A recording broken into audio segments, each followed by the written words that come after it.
Assalamualaikum warahmatullahi wabarakatuh. Alhamdulillah, alhamdulillahil alamin, wa bihi nasta'in. Wassalatu wassalamu ala asyrofil mursalin wa alihi washabihi ajma'in. Terima kasih, terima Pak Nazir, seluruh dan kuasa masjid, seluruh yang dirahmati Allah sekalian. Alhamdulillah, saya bersyukur dapat mendengar pada Jumat malam ini. Barangkali pertama kali saya di masjid yang indah ini, dan malam ini marilah kita kenal peristiwa Isra Mi'raj yang kita kenal setiap tahun. Sekali lagi marilah kita renungi sekali peristiwa yang besar ini dalam tajuk refleksi peristiwa Isra Mi'raj. Kita mulakan dengan ayat surah Al-Isra. A'udzu billahi minasyaitonir rajim.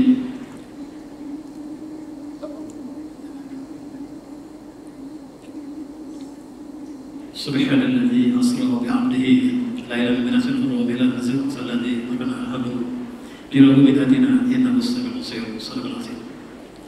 Maksudnya Allah yang memisahkan hamba-Nya semalam dari Masjidil Haram ke Masjidil Aqsa yang kami berkati sekelilingnya supaya kami perlihatkan tanda-tanda keagungan kami, dan semoga Allah Maha mendengar lagi melihat. Peristiwa ini peristiwa besar, peristiwa agung bagi Rasulullah, dan di sebalik peristiwa ini ada 3 perkara yang kita boleh ambil iktibar, kita ambil refleksi dalam peristiwa ini. Pertama ialah Masjid Aqsa itu sendiri. Masjid Aqsa yang menjadi tempat Isra, kemudian di-mi'rajkan ke langit yang ketujuh, Sidratul Muntaha dan seterusnya, menerima satu ibadah yang agung, salat. Barangkali kita boleh sebut salat sebagai satu manifestasi keagungan cipta Allah, dan kita lah sebagai hamba, sebagai simbol penghambaan, dan ibadah salat ialah satu ibadah rukun Islam.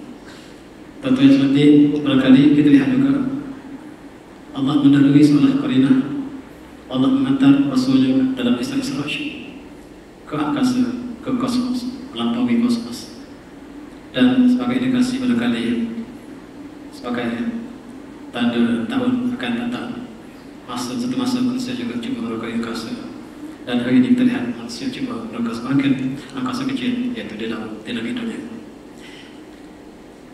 Dan kita kenal juga Rasulullah menceritakan dalam peristiwa panjang ini bagaimana Rasulullah diisrakan daripada Masjid Aqsa, di Masjid Aqsa, dalam hadis yang diriwayatkan oleh Imam Bukhari, kita petik sebahagiannya.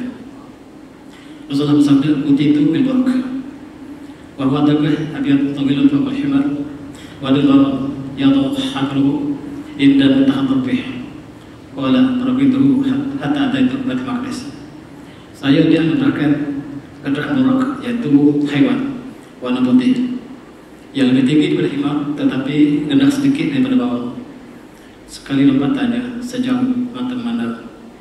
Dan kata Rasulullah SAW, saya menunggang kendaraan tersebut sehingga saya sampai ke Baitul Maqdis. Baitul Maqdis maksud Allah yang sedang dirunung saat ini. Bagi tuan-tuan, kita lihat ini maksud Allah kita. Ini haram maksud yang terdepan maksud kiblat, tempat Rasulullah Isra dan kemudian di-mi'rajkan. Di depannya ada Masjid Barak. Di ujung itu kita lihat ada kubah Sufah, dan ada beberapa monumen lain di kawasan yang disebut sebagai Haram Al-Aqsa. Tetapi apa yang kita rujuk sebagai masjid kiblat ialah yang bulunya hitam. Sejak tahun 1967, Masjid Aqsa atau Yerusalem Timur Barat ini telah ditawan oleh Israel. Dan sampai hari ini Masjid Aqsa sebagai kiblat utama Islam masih di bawah tawanan Israel. Perjuangan yang dilakukan oleh pemuda-pemuda kita di Palestina yang disebut sebagai peperangan Tufan Aqsa ialah antara untuk pertahankan Masjid Aqsa daripada dicelupuk dan merdekakan Masjid Aqsa. Itulah perkara yang kita kenal apabila kita memperingati Isra Mi'raj. Tuan-tuan, inilah masjid kiblat. Masjid kiblat juga kita sebut sebagai Masjid Aqsa. Baitul Maqdis yang bukunya hitam sedang dicelupuk, sedang diruntuhkan oleh Zionis Israel sejak tahun 1967. Selama 50 tahun mereka coba untuk merosakkan bangunan ini. Mereka mengganti di bawah dan masjid kita retak sedikit demi sedikit. Dan kita bezakan dengan inilah kubah Sakhbah yang dibina pada masa Bailawan ketika zaman Raja Umayyah. Dan ketiga-tiga tempat-tempat ini berada di atas Haram al-Wusul. Kita lihat di atas. Inilah tempat yang dirancang oleh Yahudi untuk diroboh dan diganti dengan bangunan baru apa yang mereka sebut sebagai Data Temple. Tak Temple mereka mengatakan bahawa Islam telah tersalah membina Masjid Al-Aqsa. Subhanallah. Dan mereka mendakwa Nabi Sallallahu Alaihi Wasallam yang mereka sebut King Solomon telah membina apa yang mereka sebut sebagai Solomon Haikal ataupun Solomon Temple. Dalam asaran disebut sebagai Haikal Sulaiman. Dan mereka mengatakan sempadan Temple itu ialah berada di Western Wall yang berada di tempat yang mereka sebut sebagai Wailing Wall. Dan setiap tahun mereka cuba menceroboh. Setiap kali kita solat, mereka datang menceroboh. Dan itulah suasana Masjid Al-Aqsa tahun demi tahun. Lebih menyayati pada tahun 2019 mereka telah membina tempat di Masjid Al-Aqsa kita, yaitu sinagog yang menjadi simbol kepada penaklukan atau penguasaan Yahudi ke atas Masjid Al-Aqsa sepenuhnya. Dan inilah simbol mereka akan memindah pusat New World Order mereka daripada Amerika US menuju ke Jerusalem. Jerusalem akan menjadi pusat pemerintahan baru mereka. Dan mereka membina sinagog ini sebagai pemulahan kepada pemindahan pemerintahan mereka untuk menjajah dunia seluruhnya. Itulah falsafah dan perjuangan kita bertahan Masjid Al-Aqsa. Kelihatannya hanyalah dilakukan oleh sebahagian pemuda kita di Palestin. Inilah terlepas. Ini solat terlepas sebelum berangkat. Ketika kita solat Idul Adha dan ketika kita bersolat, mereka datang menceroboh. Mereka menceroboh dan kita dihalau keluar. Dan mereka lepaskan gas pelacur. Sebahagian mereka tercedera, katanya 100 lebih tercedera. Apabila mereka lepaskan dengan gas pelacur, sebahagian mereka cedera badan dan sebagainya. Walaupun tidak dilaporkan kematian, tetapi inilah perkara yang berlaku, perkara yang sering berlaku di Masjid Al-Aqsa. Pada 31 Mac lepas 31 Mac 2023 mereka mendakwa bahawa lembu merah telah dilahirkan. Apa maksudnya? Kononnya dalam kitab mereka, dalam Talmud, mereka mengatakan apabila lembu merah dilahirkan, maka Masjid Al-Aqsa mesti diruntuhkan untuk memberi ruang kepada Messiah yang akan menolong orang Yahudi membentuk sebuah empire memerintah dunia. Dan mereka mendakwa juga lembu merah telah dilahirkan.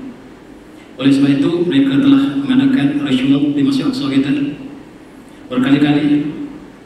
Dan mereka membawa lembu merah kononnya ini, mereka bawa di seluruh Israel dan untuk mengatakan bahawa Messiah akan datang untuk ini. Maka Masjid Al-Aqsa harus diruntuhkan. Bila ke tarikh Masjid Al-Aqsa diruntuhkan, mereka mencanakan 8 Oktober 2023 sebagai tarikh untuk meruntuhkan seluruh struktur Masjid Al-Aqsa kita. Dan satu hari sebelum mereka meruntuhkan Masjid Al-Aqsa, kita istirahatkan perang yang disebut sebagai Tufan Al-Aqsa oleh pemuda-pemuda Palestin, pemuda Hamas, untuk pertahankan Masjid Al-Aqsa yang bakal diruntuh esok. Allah takdirkan Masjid Al-Aqsa masih dari sebagai ini.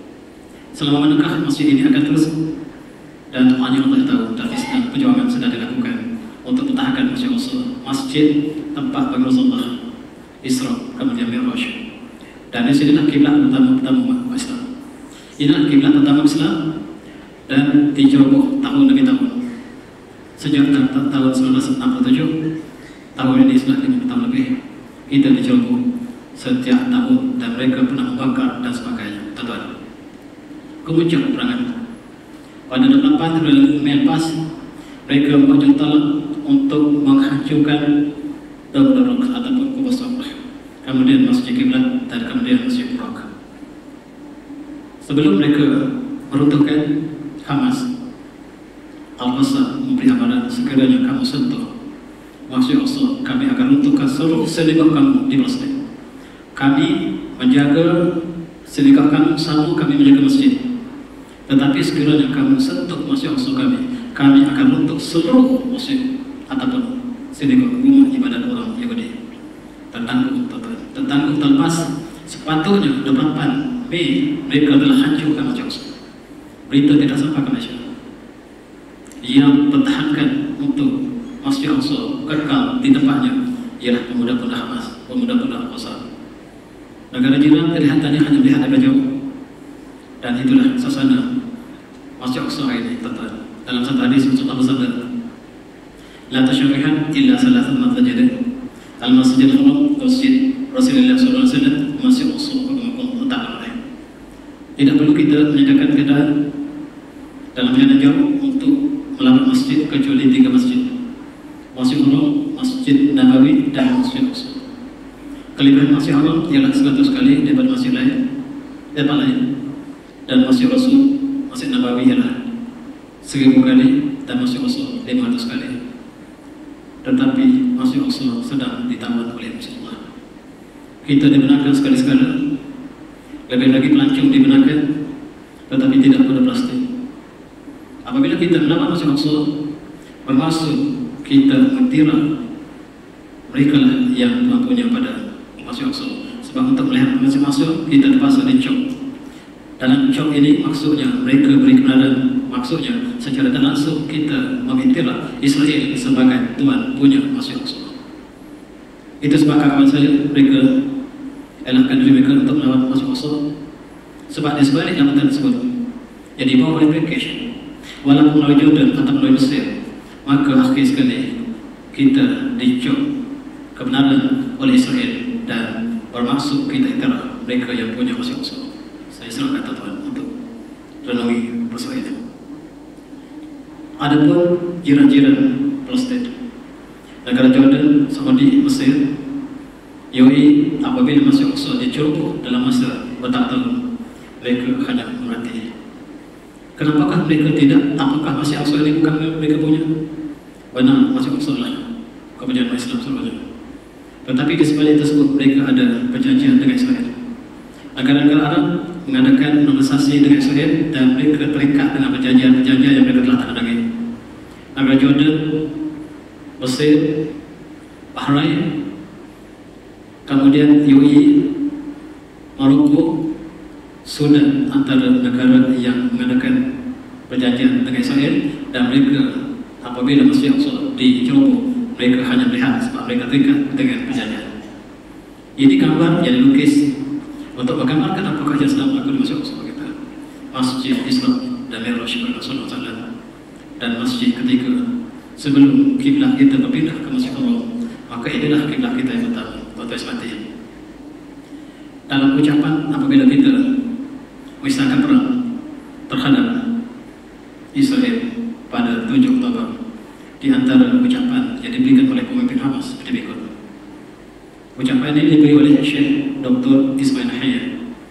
Dia mengatakan Masjid Al-Aqsa fi khadrin haqiqi waladaina ma'lumat makadah an i'tilal yuhawil qadsiyadah al-kamil al-masjid. Itu sebab kami perangi. Kami perangi sebab kami mendapat berita yang diyakini benar bahawa Yahudi Zionis akan menguasai Masjid Al-Aqsa sepenuhnya, dan kita tidak ada peluang lagi untuk masuk Masjid Al-Aqsa. Dan apakah yang mereka lakukan Masjid Al-Aqsa? Kita juga mendapat bahawa mereka ingin meruntuhkan Masjid Al-Aqsa, walaupun di sini disebut sebagai yuhibul qadsiyadah kamilah al-masjid. Mereka akan kuasai sepenuhnya masjid, dan daripada kata ini maksudnya mereka mendengar ajakan bahawa mereka akan hancurkan Masjid Al-Aqsa, dan kita akan perang satu hari sebelum Masjid Al-Aqsa diruntuhkan. Kita turun dengan peperangan pertahanan Masjid Al-Aqsa, namanya Tufan Al-Aqsa, An-Nas bagi syahadah.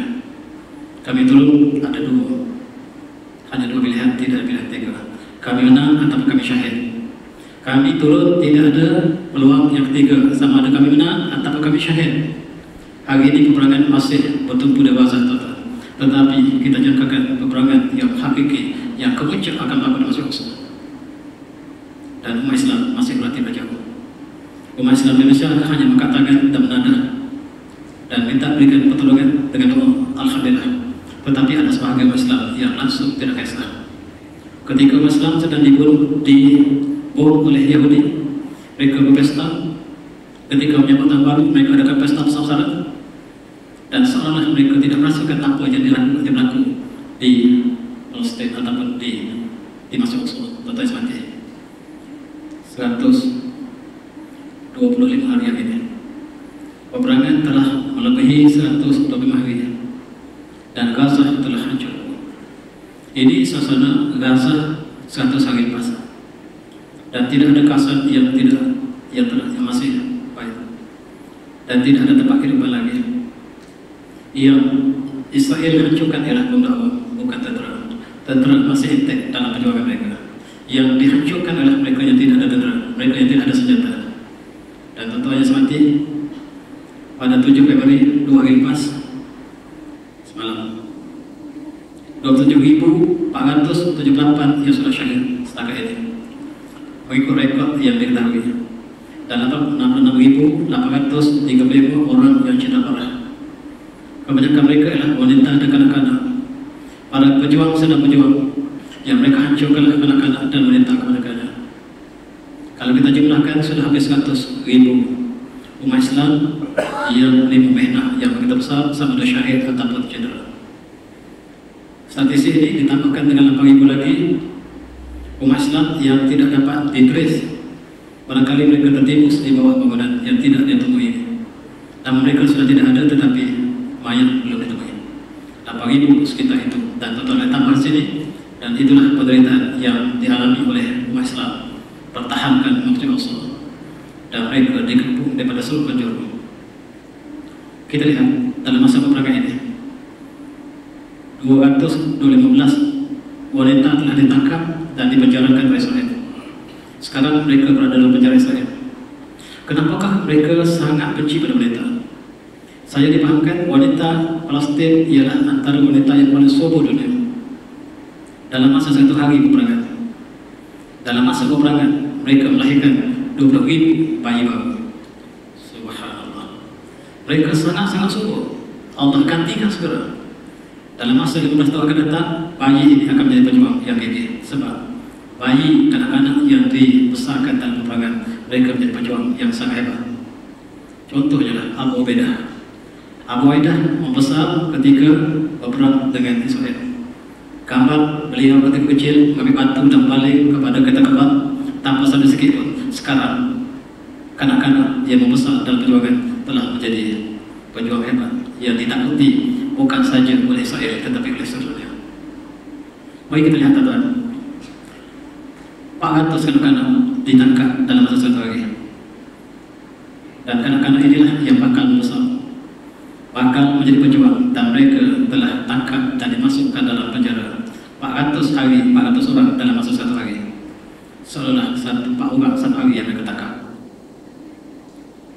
Selain pada itu, Gaza ditutup api. Tidak ada bantuan boleh masuk, makanan, air dan sebagainya. Pejuang-pejuang yang bakal pertahankan Masjid Al-Aqsa dikepung demi kepung. Dan kita lihat di luar ada perjuangan mereka. Wanita Palestin melahirkan 20.000 dalam peperangan. Dalam peperangan 20.000 bayi baru dilahirkan. Ada yang ke-2, ada ke-4, ada ke-5. Yang jarang berlaku di tempat yang aman tentera. Allah berikan ujian dan Allah berikan apa yang kita tak jangkakan. Dan inilah hakikat yang sedang berlaku di Palestin dan Gaza. Tuan-tuan, 10.000 anak-anak syahid mengikut satu berita lagi. Dan mereka sangat entek, mereka sangat perhatian kepada kanak-kanak, wanita melahirkan anak-anak menjadikan pejuang. Dan mayat di mana-mana. Mayat di mana-mana. Dalam satu kawasan yang kecil, puluhan jenazah dimasukkan. Tanah kuburan sudah habis. Hatta depan hospital, depan sekolah, tempat yang masih ada lapang kita jadikan kuburan. Termasuk di antara jalan dengan jalan ada divider. Macam depan itu kita ada divider dibuka dan jadikan kuburan. Kita tidak ada tempat lain. Menah Allah berikan sesungguhnya. Menahnya hebat kepada Palestin. Dan bila Allah sayang satu kaum, izah Allah. Idham Allah qawman ibtalahum. Sekiranya Allah ciptakan satu kaum, Allah akan berikan ujian kepada mereka. Dan yang Allah beri ujian ialah orang Palestin, bukan kita. Maksudnya Allah sayang kepada mereka, bukan pada kita. Pada mati Ini yang saya sebutkan dalam hadis yang sebut tadi. Dalam hadis diriwayatkan oleh At-Tirmidzi ini, Rasulullah bersabda, "Idza ahabba qauman ibtalahum apabila Allah cintakan satu kaum, Allah uji mereka dengan bala yang besar. Wa man radiya anhu sekiranya mereka redha dengan ujian tersebut, Allah redha mereka. Wa man sakhita pada sakhata, dan bagi mereka yang murka dengan ujian Allah, Allah murka padanya. Dan apabila Allah sayang satu kaum, Allah uji mereka." Dan sekarang kita lihat penduduk Gaza, Palestin, diberi ujian yang kita barangkali tidak mampu. Allah tahu kita tidak mampu untuk menerima ujian tersebut, tapi orang Palestin yang menerima ujian ini, mereka Allah berikan kekuatan. Tuan-tuan, satu peristiwa apabila umat Islam dizalimi di Gaza, kematian yang banyak, tiba-tiba negara bukan Islam yang bela Islam, cukup memalukan. Apakah Sultan membawa kes ini ke mahkamah ICJ? Mereka membawa seolah negara Islam sudah tidak ada, seolah negara Islam sudah tidak ada untuk membela negara Islam. Ini satu hal yang sangat memalukan. Apapun kita berikan tabih kepada mereka Sultan, mereka bukan lihat dari segi agama, mereka lihat dari segi manusia dan kemanusia. Bila ditanya kepada mereka Sultan, kenapa kamu membela Gaza? Dia kata, kami bukan membela Gaza, kami membela kezaliman, kami membela manusia dan kemanusiaan yang dizalimi. Kami pernah berada di bawah sistem apartheid, kami dihina, kami dianggap sebagai hewan, dan sekarang kami menentang kezaliman. Sekarang saudara kami, selagi Palestin tidak dibebaskan, selagi itulah kebebasan kami tidak akan terjadi. Kebebasan kami tidak sempurna selagi Palestin masih dijajah oleh Zionis. Kata Sultan, negara Islam sudah tidak ada untuk bela negara Islam. Memalukan. Sama Allah suruh kita berpikir dalam hari ini sudah tidak ada negara Islam, oh yang boleh membela Islam. Soal itulah yang maksudnya. Sehingga Allah hantar orang Islam dan menghantar pengawal-pengawal Islam. Memalukan kita tidak membela umat Islam sendiri. Kita sedang direntah. Kita sedang direntah. Dan gambar ini menggambarkan bagaimana Zionis merentah Islam, khusus di Gaza, diperhatikan oleh US, dan kematian yang berlama-lama, sedangkan Islam hanya melihat. Mereka tidak boleh sentuh Israel sebab mereka ada perjanjian. Mereka ada perjanjian normalisasi dengan Israel, maka mereka tidak boleh mengambil bahagian dalam pembelaan tersebut. Turki memalukan. Sebab sepatutnya Turki lah yang membawa kes ini ke ICJ, tetapi ditolak mentah-mentah oleh Erdogan. Erdogan menolak mentah-mentah apabila Amerika Selatan kata, kamu lah yang sepatutnya membawa kes ini sebab kamu Muslim. Erdogan tidak berani membawa ke ICJ, maka biar kami, kata Amerika Selatan. Kalau kamu tak berani, biar kami bawa. Kami bela umat Islam sendiri. Selagi Islam tidak terbela, maka keadilan tidak akan tercatat di atas muka bumi. Yang membela kita adalah Amerika Selatan. Dan ini satu tamparan hebat pada seluruh Islam.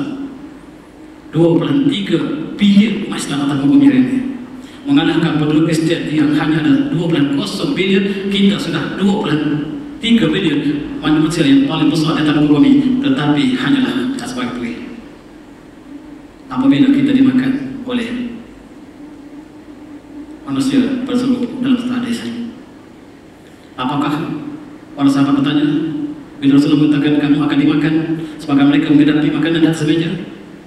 Rasulullah ditanya oleh para sahabat, apakah hari itu kami sedikit bilangannya? Tidak, Rasulullah, bahkan kamu sangat ramai. Tetapi ramai kamu seperti buih. Kita sekarang macam buih, teman-teman. Kita negara Arab yang sekitar dengan Palestin tak mampu untuk bela raja Palestin, raja Gaza maksud saya, dan kita dimakan. Rasulullah mengatakan sebab masa itu dimasukkan perasaan Wuhan ke dalam hati kamu. Apakah Wuhan? Wuhan ialah cinta ke dunia, benci ke kematian, maka kamu akan dimakan. Inilah yang kita harus renungi, tuan-tuan, bila kita berganti Isra Mi'raj. Sebab maksud Rasul masih selesai, maksud Rasul masih belum dibebaskan. Apakah umat Islam masih selesa? Mereka masih berpesta. Negara Islam sedang berpesta. Ada yang berpesta menyambut tahun baru tak habis lagi. Ada yang mereka berpesta dengan bola sepak. Ada yang mereka berpesta dengan konser. kita diberitahu bahwa kita juga menerima kuasa yang besar beberapa hari bulan ini. Apakah kita ada masih perasaan untuk bergembira apabila saudara kita sedang disembelih di Palestin? Umat Islam sebagai satu jasad. Bila satu jasad sakit, sepatutnya seluruh jasad sakit. Tetapi saya ubah-ubahnya hanya Palestin yang menderita. Orang lain hanya melihat dari jauh. Alhamdulillah umat Islam tercatat sebagai umat yang paling dekat dengan Palestin, bukan dari segi geografi, tetapi dari jiwa hati kita sangat dekat. Sebab kita yang solid memberikan sokongan kepada Palestin. Selain pada Indonesia dan Brunei, hanya 3 buah negara disebut oleh Palestin. Mereka memberi pujian khusus pada masyarakat kita. Tuan-tuan sekalian, kita lihat bagaimanakah dalam pembicaraan di mahkamah antarabangsa. Ini ialah peguam Israel. Apabila dikatakan perkesatan membuka tuduhan sebanyak 64 halaman dan dikatakan bahawa bukan saja sekarang, sejak tahun 75 tahun, sejak tahun 98 mereka melakukan disebut dalam bahasa Arab sebagai al-ibadah ijtimaiyah, dalam bahasa Inggeris disebut sebagai genocide. Israel melakukan ibadah ijtimaiyah sejak tahun 1948 dan peguam Israel mengatakan sekali lagi tadi perkataan genocide, sebab kami bukan melakukan genocide, kami menghancurkan pengganas. Sepatutnya kami diangkat sebagai hero dunia. Sepatutnya Israel diangkat sebagai hero dunia sebab kami menghancurkan pengganas. Hamas itu pengganas. Dia bercakap dalam mahkamah. Sepatutnya kami diberikan pengiktirafan dunia. Tuan-tuan ingat apa yang dijawab oleh Karazi? Karazi pemimpin Serbia yang menghancurkan umat Islam di Bosnia. Apabila umat Islam dibedil, dihancurkan selama 3 tahun. Akhir sekali Karazi dan kawan-kawannya dibawa ke mahkamah. Apa jawapan Karazi apabila ditanya kenapa kamu bunuh umat Islam Bosnia? Saudara kamu sendiri.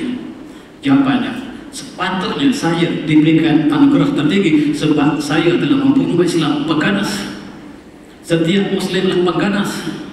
Sepatutnya Eropah tidak ada lagi Muslim dan kita masih tidur. Orang mengatakan dalam mahkamah secara terbuka kita adalah pengganas. Sekarang diulang sekali lagi di dalam mahkamah ICJ, umat Islam itu adalah pengganas. Mereka tuju pada Hamas, tetapi kita yang kena. Tuan-tuan sekalian, Allah menyebut dalam surah Al-Baqarah wa idza qila lahum la tufsidu bil ardi qalu innama nahnu muslihun ala innahum muslihun lakin la yashurun. Apabila disebut kepada mereka, janganlah kamu melakukan keburukan di atas bumi, mereka menjawab, kami melakukan kebaikan. Exactly sebagaimana disebut oleh Israel dalam ICJ. Exactly ayat Quran ini, mereka ulang ayat Quran ini. Apabila dikata mereka, jangan kamu melakukan kerusakan di atas bumi, maka mereka menjawab, kami melakukan kebaikan. Kami melakukan kebaikan. Orang penjahat, tuan-tuan, dia rasa dia baik. Dia tengok orang baik, dia kata penjahat. Orang baik boleh. Dia rasa semua orang baik. Itu sebab dia kena tipu oleh penjahat. Orang baik, dia rasa semua orang baik. Dia melihat daripada hatinya yang bersih. Dia merasa orang lain baik. Dia rasa orang jahat orang baik. Dan dia kena tipu. Tentunya dia kena tipu untuk orang baik-baik. Dan Yahudi yang jahat ini merasakan orang lain jahat. Mereka melakukan kebaikan. Dalam perujahan mereka, kami melakukan kebaikan sebab kami menghancurkan penganasan. Dunia tidak akan aman selagi Hamas wujud. Itu dijawab secara terbuka dalam mahkamah. Menghina Islam seluruh dunia adalah tanda-tanda zina. Tuan-tuan, apakah kita mengharapkan pada bangsa satu? Kita lihat dalam sejarah Palestin. Sejak daripada tahun 98, umat Islam dihalang keluar dari Palestin, dibunuh, dizolimi selama 75 tahun. Apakah dilakukan oleh bangsa satu? Bangsa satu akhirnya program Islam dibunuh 750.000 umat Palestin pun dibunuh. Kisah Palestin pun bangsa satu. Dan mereka bincang, mereka tidur, mereka buat resolusi, dan selesai esok Israel membunuh lebih ramai. Sama seperti ICJ. Apabila selesai ICJ, yang mahkamah dunia mengatakan bahawa benar-benar Israel melakukan genocide, mereka bunuh Islam lebih ramai. Mereka mengatakan F-35 yang belum di atas ini bila disalahkan Israel, mereka hantar F-35 untuk hancurkan Gaza. Mereka bersendakan masa satu. Mereka bersendakan masa satu. Apabila masa satu memberikan hukuman, mereka bersendakan masa satu dan mereka menghantar tentera senjata banyak lagi. Katanya NATO sedang mengumpul ratusan ribu tentera untuk hancurkan Gaza sebelumnya.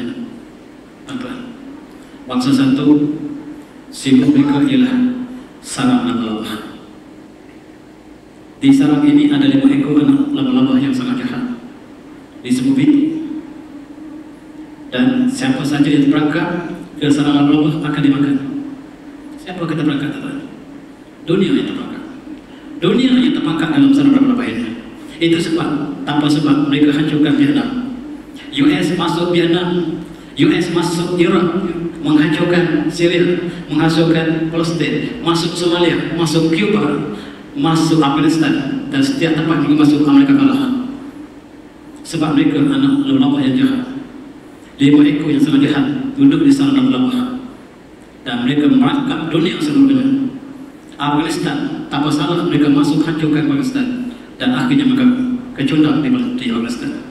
Mereka kecundang di Vietnam, mereka kecundang di Somalia, mereka kecundang di Cuba, mereka kecundang di seluruh tempat. Mereka tak pernah menang. Dan mereka bakal kecundang di Yaman, mereka bakal kecundang di Gaza. Sejarah memberikan indikasi apakah yang akan berlaku akhirnya. Betul seperti inilah Abu Ubaidah yang memimpin sebagai jurucakap untuk membebaskan manusia daripada tangan Zionisme. Kami akan terus berjuang, dan perjuangan kami ini akan tercatat dalam tinta emas. Kami satu tentera yang sedikit.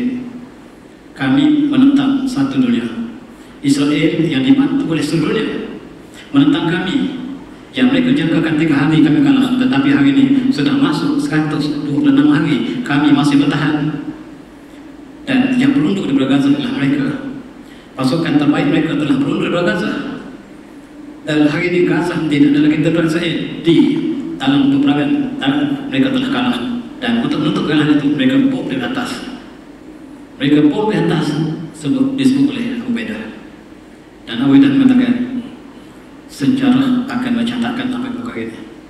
Setakat ini mereka mencatatkan kami berganas, tetapi sejarah Gaza akan ditulis. Hujah-hujah berkawal di dalam ICG akan dicatatkan kembali. Sejarah akan ditulis kembali. Dan ketahuilah sejarah Gaza yang berdarah pun akan ditulis. Kita jangan harap kepada mahkamah dunia, sebab mereka yang punya. Sekiranya keputusan berpihak kepada Gaza, mereka akan gunakan kuasa veto untuk memadamkan keputusan tersebut. Kita jangan berikan harapan kepada mereka. Tetapi dalam hujah kami dalam mahkamah, kami akan tulis sejarah baru siapakah pegana sebenarnya. Tuan-tuan seperti sejarah ditulis oleh mereka. Yang menulis sejarah ialah Robert Thompson, John Wiley, dan seluruh rangkaian penerbit mereka, termasuklah teks yang digunakan di seluruh dunia termasuk Malaysia. Semuanya dikeluarkan oleh Thompson Printer. Semua ditulis oleh John Wiley yang dipelajari oleh raja kita. Semua dihasilkan oleh Yahudi. Sekarang kami ingin tulis sejarah Gaza, sejarah yang benar, sejarah yang baik. Walaupun mahkamah tidak berhak pada kami, tetapi sejarah akan ditulis menggantikan sejarah yang mereka tulis. Ini disebut oleh Abu Ubaidah. Kami akan dicatat dengan tinta emas. Tuan-tuan sekalian, Auzubillahiminasyaitonirrajim. Wa inna jundana lahumul ghalibun. Setiap kali dia keluar, dia bawa ibarat. Dan sesungguhnya tentera kami, kata Allah, pasti akan menang. Lahumul ghalibun, mereka benar-benar akan menang. Dan kami menunggu janji Allah. Kami golongan sedikit, tetapi kami patuh walatin walabat kasiratan bizina. Berapa ramaikah tentera yang sedikit mengalahkan tentera yang ramai? Dalam peperangan Rasulullah SAW dengan Quraisy dan juga rangkaian mereka, Rasulullah sentiasa dalam bilangan hadis. Umat Islam tak pernah lebih lama daripada musuh. Termasuklah dalam sejarah lewat umat Islam, termasuk kerajaan Umayyah, Kerajaan Umayyah. Umat Islam sentiasa handicap bilangan tanpa peradaban. Dan sekarang kami ulangi sekali lagi, kami bilangan yang handicap. Teknologi kami sangat terhad. Tetapi Allah menjanjikan wa in tajannana lahumul ghalibun, dan tentara kami, tentara Allah bakal menang. Tuan-tuan, Allah yang sallallahu alaihi sesungguhnya pertolongan Allah telah hampir. Wahai tentara sekalian, kata Buddha, sentiasa dalam wudu, insyaallah kita akan bebaskan masjid Islam Rasulullah, dan kita akan sholat Jumaat tanpa akan gangguan di masjid Allah. Ini janji kami. Kami berjanji, kami bersumpah insyaAllah, beri kami 6 bulan, kami akan hancurkan Tel Aviv dan kami akan bebaskan masjid Allah yang telah ditawan oleh Yahudi sejak tahun 1967. Tuan-tuan sebati, inilah peristiwa yang apabila kita mengingati Isra Mi'raj, kita ingat perjuangan yang dilakukan oleh pemuda-pemuda Palestina sana. Tuan-tuan, Subhanalladzi asra bi 'abdihi lailan min al-ardi wa bil ardi wa sallallahu dan Rasulullah menceritakan perjalanan Islam yang cukup indah. Rasulullah mengatakan, saya masuk ke Masjid Aqsa, thumma dakhaltu Masjid Al-Haram, masatu al-masjid, dan saya masuk ke Masjid Baitul Maqdis, wa shallai falastu fi rak'atain, saya salat 2 rakaat Rasulullah, thumma kharajtu, kemudian saya keluar dari masjid. Faja'ani Jibril salam bina min khamrin wa inna min labanin.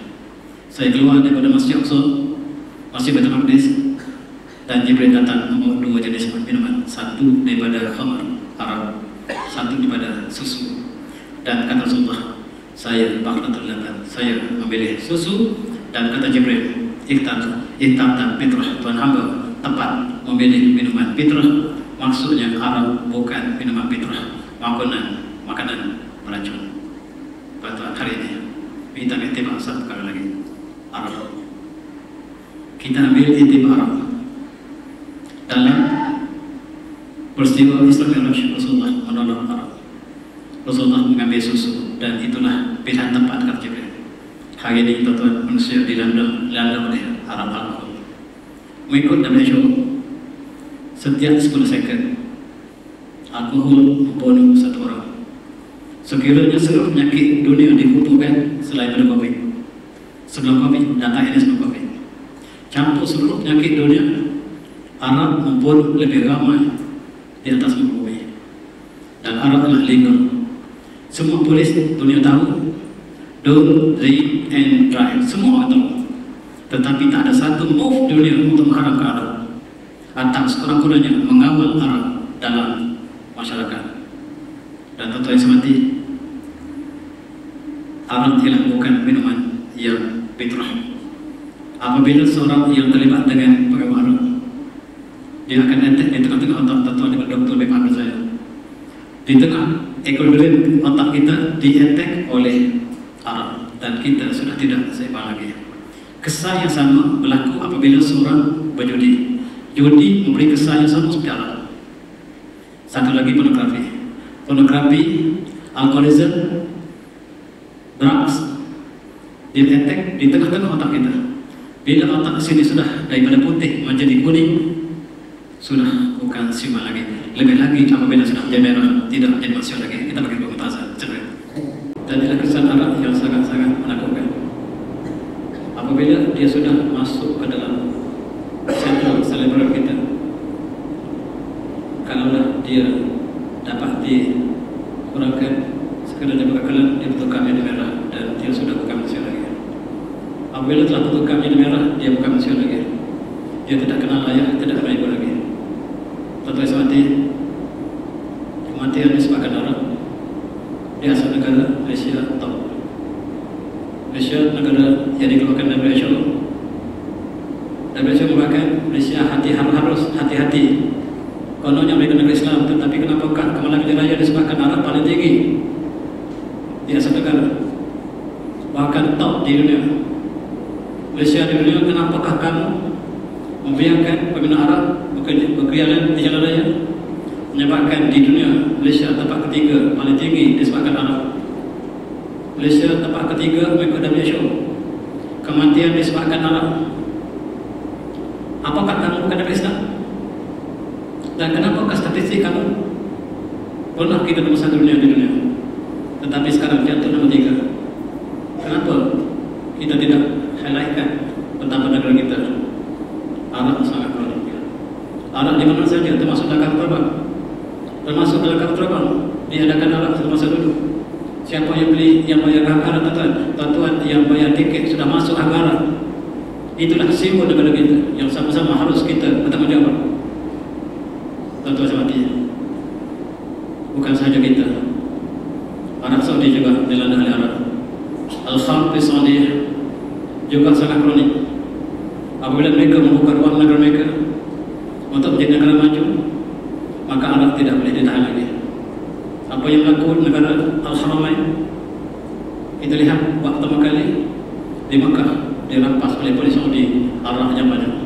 Mekah kata, siapa minum Mekah? Siapa yang minum Mekah? Saudi telah merampas 100 liter Arab di Makkah Mukarramah.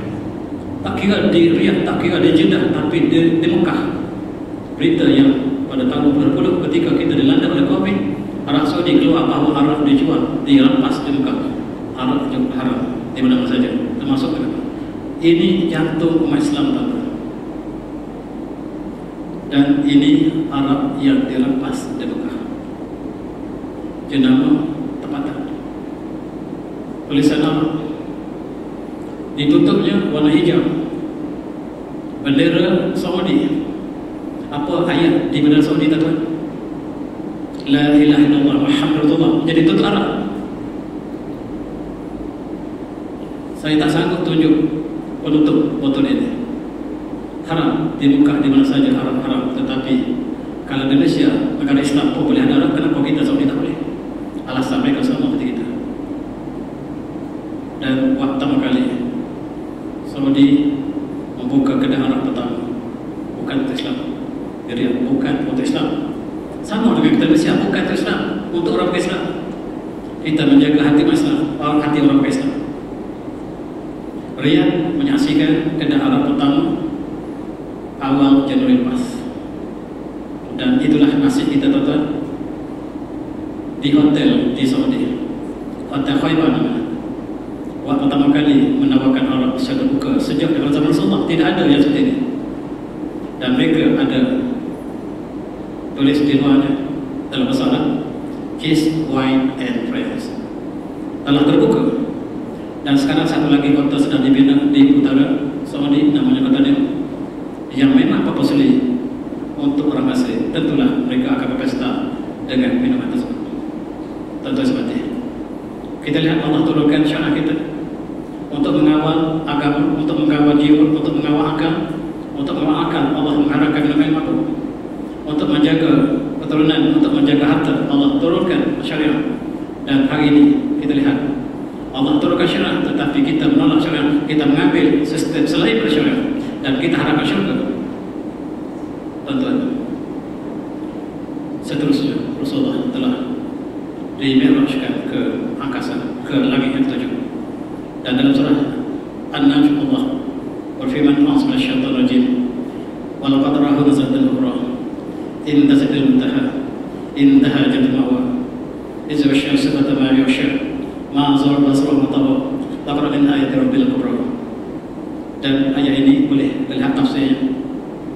Rasulullah dimi'rajkan dan Allah dan Rasulullah telah sampai ke tempat di langit yang ke-7, kemudian Sidratul Muntaha, dan kemudian Allah mengatakan waqad min ajal qura. Allah perlihatkan ayat Allah yang agung, termasuklah syurga neraka Rasulullah dalam Islam yang sabit dengan hafalan. Dan tuan-tuan, barangkali dikasih mukjizat aku Rasulullah ini yang tak dapat kita bandingkan dengan sebarang perintah saintifik yang telah diserahkan, dimi'rajkan dalam masa singkat. Seolah-olah satu masa manusia juga akan mengkaji langit, tetapi sebahagian langit yang kecil, langit dunia. Dan Allah berfirman, "A'udzu billahi minasyaitonir rajim. Qul siru fanzuru kaifa khalaqa thumma tarji'u yawma syi'na syatal akhirah. Inna Allah 'ala kulli syai'in qadir." Dan katalah, wahai Muhammad, memulahkan pada muka bumi. Lihat apabila Allah menggunakan percobaannya, dan pasti Allah akan menghidupkan kehidupan akhirat nanti, dan Allah berkuasa di atas segala sesuatu. Dan cukup menarik tuan-tuan, orang Arab dia tidak bercakap seperti ini. Orang Arab tidak bercakap qul siru. Orang Arab kalau bercakap sama mereka bercakap qul siru al-ardi. Tetapi Allah datang dengan fi. Mengabarlah kamu pada muka bumi, yang ditafsirkan boleh jalan atas muka bumi, boleh di udara, boleh dalam air, boleh dalam bumi. Dan seolah Allah memberikan indikasi supaya kita mengkaji alam semesta. Hari ini manusia mula mengkaji ke langit. Rasulullah diberikan mukjizat yang agung dalam masa yang singkat, tetapi ini sebagai indikasi manusia juga cuba mereka sebahagian ke langit dunia. Tuan-tuan, kita dalam membina ISS. Dunia merupakan pembina ISS, dan kemudian China membina satu lagi ISS yang jauh lebih besar daripada yang dunia punya. Saya dipahamkan ISS dunia ini akan dimusnahkan sebab malu dengan China yang panjang ISS mereka 1 kilometer. Yang ini sangat kecil. China buat jauh lebih besar, seolah-olah penerangan di langit sedang berlaku sekarang. Dan siapa yang kuasa langit, dia kuasa bumi. Sepatutnya bila kita mengkaji langit, kita berakhir dengan subhanallah. Dan dalam konteks kita Islam, a'udzubillahi minasyaitonir rajim, inna fi khalqis samawati wa ikhtilafin nahar la yadillu lil albab alladzina yadhkuruna Allaha kama qala wa la bihim wa tafakkaruna fi khalqis samawati rabbana ma khalaqta hadza batilan subhanaka wa ta'ala. Dan dalam cipta langit dan bumi, perselehan siang dan malam terdapat tanda bagi mereka yang berlalu, yaitu mereka yang berzikir ketika mereka berdiri, ketika mereka duduk, mereka berbaring seraya mereka berfikir, dan mereka berdoa, wahai Tuhan kami, tidaklah Engkau jadikan ini sia-sia, dan jadilah jauhlah kami pada azab neraka. Matlamat setiap ilmu dalam Islam ialah Rabbana ma khalaqta hadza batila subhanaka wa ta'ala. Tapi sayang negara kita tidak pernah sampai ke situ. Apabila kita mengkaji langit, tidak ada yang kita disebut selain pada subhanallah. Berzikir dan berfikir tentang langit dan bumi.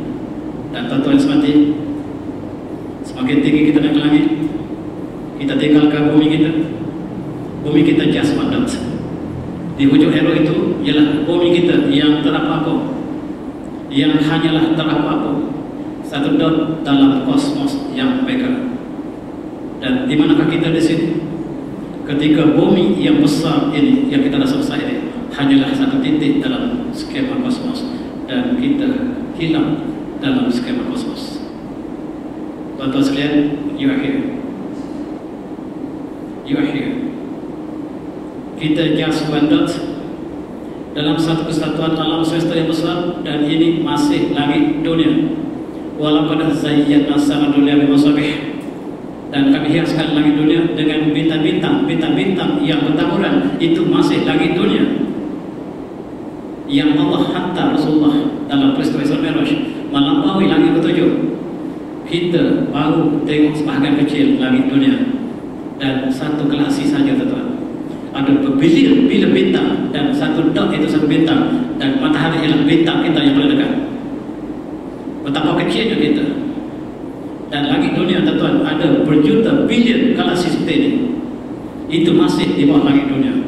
Dan kita dapat bayangkan betapa agungnya peristiwa Isra Mi'raj yang melampaui seluruh lapisan bumi, langit, dan dalam peristiwa yang agung.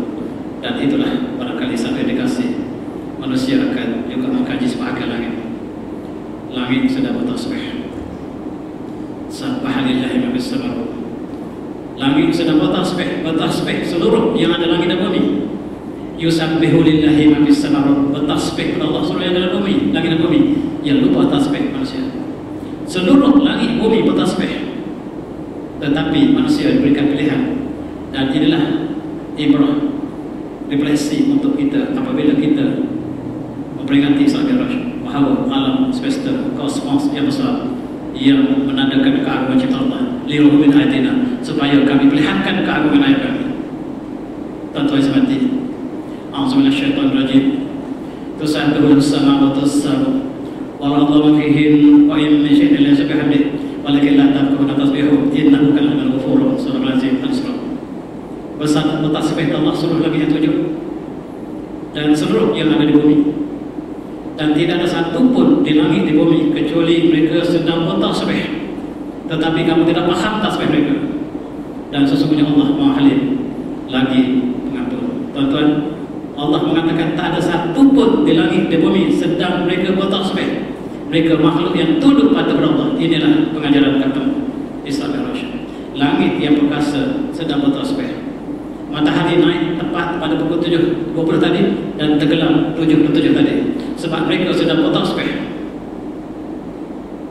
Pohon bertasbih, gunung kana bertasbih. Sebab Allah mengatakan segala-galanya bertasbih. Pagi tadi kita bangun, burung sedang bertasbih, kita belum bangun. Burung berkicau, mereka telah bertasbih. Sebab cahaya Allah telah kembalikan, hari telah mula kembali. Bila petang tadi kita dengar kata mari hujan, sebelum hujan turun, mereka sedang bertasbih.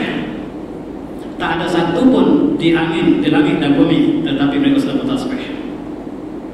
Barangkali ada satu kisah, seorang profesor datang ke Sabah, dia ambil pokok bunga orkid, dia bawa balik ke England. Ketika masih sama, letak dalam amalnya dan pokok orkid keluar bunga.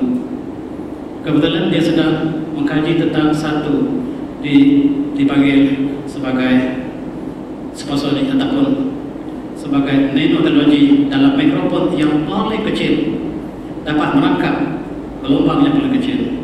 Tiba-tiba di monitor komputernya dia dapati ada gelombang kecil keluar daripada pohon orkid, dan dia ambil gambar, dibesarkan gambar pokok, gelombang yang keluar dari pokok tadi.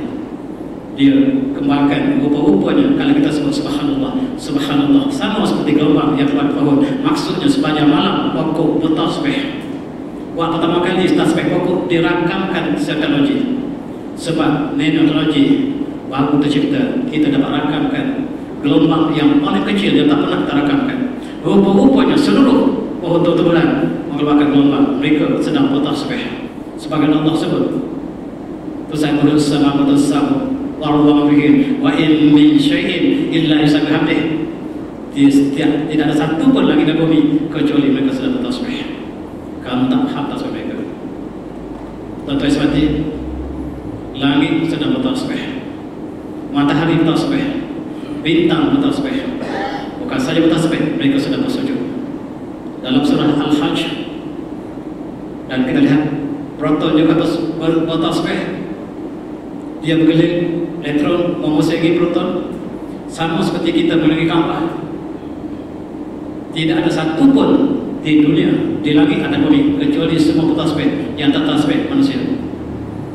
Pohon, pokok, semua bertasbih. Termasuk elektron yang sangat kecil. Ini atom hidrogen. Satu proton, satu elektron yang mereka sedang bertasbih. Tuan-tuan, elektrisiti kita, sebab ada elektron. Elektron tak pernah kita lihat, tetapi daripada elektron menghasilkan elektrisiti. Elektrisiti tak dapat kita lihat, tapi elektrisiti ditukar menjadi tenaga cahaya. Kita dapat lihat adanya cahaya menunjukkan adanya elektron yang sedang bertasbih. Sekiranya elektron tak bertasbih, tak ada elektrisiti, tak ada teknologi yang ini. Tuan-tuan semati, sebarang atom, besi ataupun asli, semuanya dalam orientasi sama. Mereka sedang bertasbih. Langit bertasbih, bumi bertasbih, atom bertasbih, lupa tasbih manusia. Mari kita sama tasbih subhanallah. Itulah maksud daripada Islam yang Rasyid. Langit sedang bertasbih. Allah perlihatkan keagungan ciptanya kepada Rasulullah SAW. Langit sedang bertasbih. Ini galaksi yang dipercepatkan.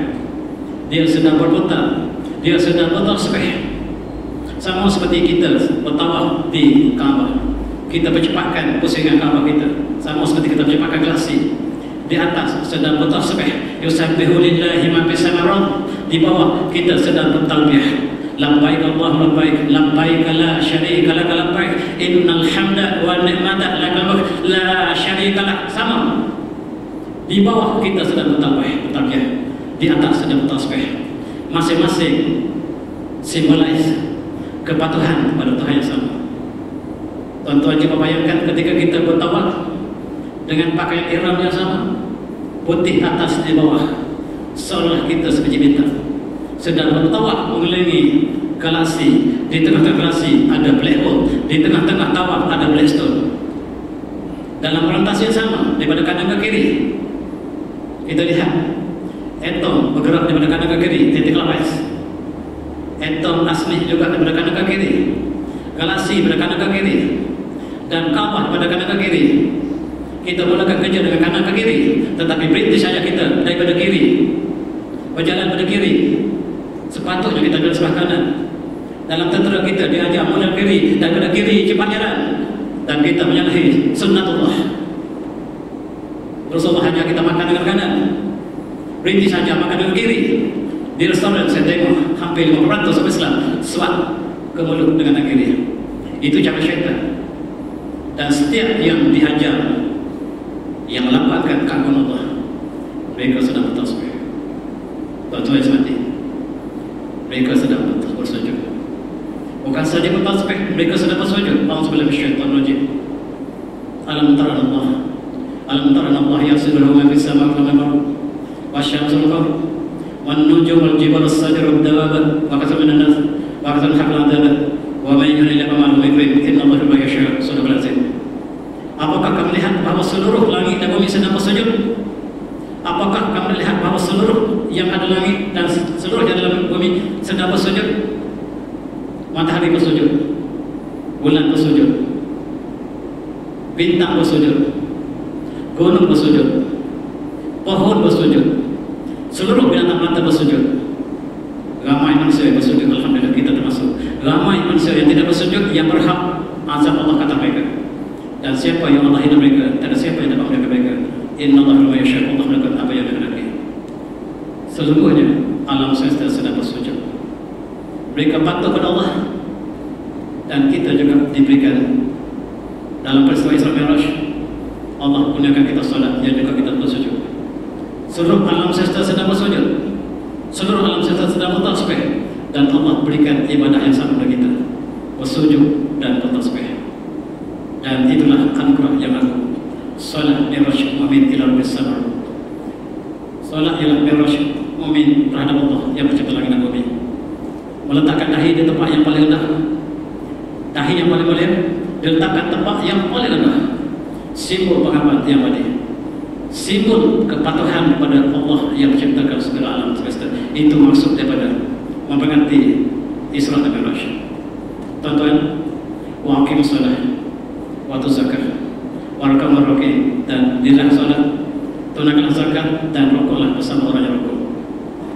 Dan kita lihat selepas turun daripada peristiwa Mi'raj, Rasulullah terus salat keesokan hari, diajar oleh Jibril. Kiblat kita ialah ke arah Baitul Maqdis, tempat yang kita bincang tadi. Dan selama 16 bulan atau 17 bulan, Rasulullah perintahkan supaya Rasulullah berpaling daripada Baitul Maqdis ke arah Masjidil Haram sebagai sekarang. Dan qad nara lakal wajhaka lis-sama', dan kami terlihat kamu telah berbalik-balik melihat ke langit, dan baliklah muka kamu ke arah Masjidil Haram. Dan sampai sekarang kita menuju Masjidil Haram. Asalnya kita di Mekah, tuan-tuan, di Madinah, Rasulullah menghadap ke utara, dan Mekah duduk di selatan. Ketika di Masjid Qiblatain, Rasulullah diperintah supaya menghadap wajah ke arah Masjidil Haram, dan Rasulullah berpaling 180 derajat. Rupa-rupanya di antara Mekah dengan Jerusalem, Madinah duduk tengah-tengah dalam satu garis. Maksudnya utara dan hampir tepat ke selatan kiblat baru Islam ke arah Masjidil Haram. Kalau kita lihat dari segi falak ke arah Masjidil Haram, dan error ke arah Baitul Maqdis hanya 3 darjah. Seolah-olah kita berpaling pada utara terus ke selatan. Dan itulah kiblat kita hari ini. Allah kurniakan ibadah salat yang agung. A'udzubillahi minasyaitonir rajim. Wa ibadur rahmanil ladzina yamshuna 'alal ardi hawlan wa idza khatabahum jahilun qalu salama. Walladzina yabitu bihim sujudan wa qiyama. Dan hamba Allah yang pemurah ialah mereka yang berjalan di atas bumi dengan lemah lembut, dan apabila ditegur oleh orang jahil, mereka balas dengan kesejahteraan. Dan mereka yang tidur malam dalam bentuk mereka bersujud dan qiyam, mereka sujud waktu malam, dan itulah ibadah rahmat. Dan tuan-tuan, hari ini manusia berubah. Jadilah kita ibadah rahmat sebagai ibrah dalam peristiwa Mi'raj. Umat Islam telah sampai ke Kutub Utara, Kutub Selatan, tetapi salat harus dipertahankan. Harus kita salat di mana saja kita berada. Ini pemuda-pemuda yang bersifat ibadah rahmat, pemuda-pemuda kita yang sampai ke tempat Atlantik. Kita ada pusat pendidikan di pusat Atlantik, dan kita pusat berbelajar kita. Di mana saja kamu berada, hadapkanlah muka kiblat, solatlah, jadilah kamu ibadah rahmat, hamba Allah yang murah. Solat ialah ibadah yang Allah anugerahkan malam Isra Mi'raj, yang cukup agung, dan inilah identiti Muslim. Dan tuan-tuan, inna salataka rabbina kita bermakna.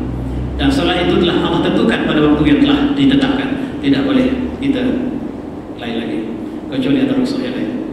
Di dalam salji, hadapkanlah wajahmu ke kiblat dan salatlah kamu di mana kamu berada.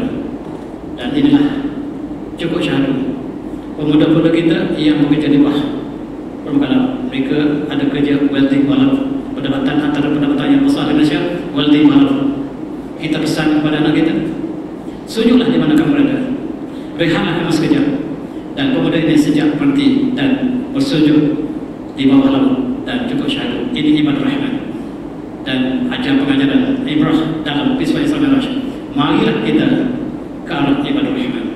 Ibadah alladzina amshuna wadihawna wa idza khatabahum jahilun qalu salama. Inilah yang cukup syahadu, tuan-tuan. Apakah kita capai ini? Sedangkan statistik kita yang solat di Malaysia adalah 20%, 80% tak solat. Tuan-tuan, masjid bawah laut yang pertama, masjid cukup mudah, letak sempadan dan istirahat masjid, dan kita boleh bertikaf. Mereka bertikaf ketika mereka welding bawah laut, mereka rehat waktu zuhur, mereka duduk masjid, mereka istirahat masjid bawah laut. Yang duduk atas darat tak solat, yang bawah laut yang solat. Mari kita ambil ibrah, tuan-tuan. Kita pergi Mekah, tunaikan haji, rukun Islam kelima. Apa kata solat dalam kata apa? Saya dapati balik umrah pun separuh kata tak solat. Ya,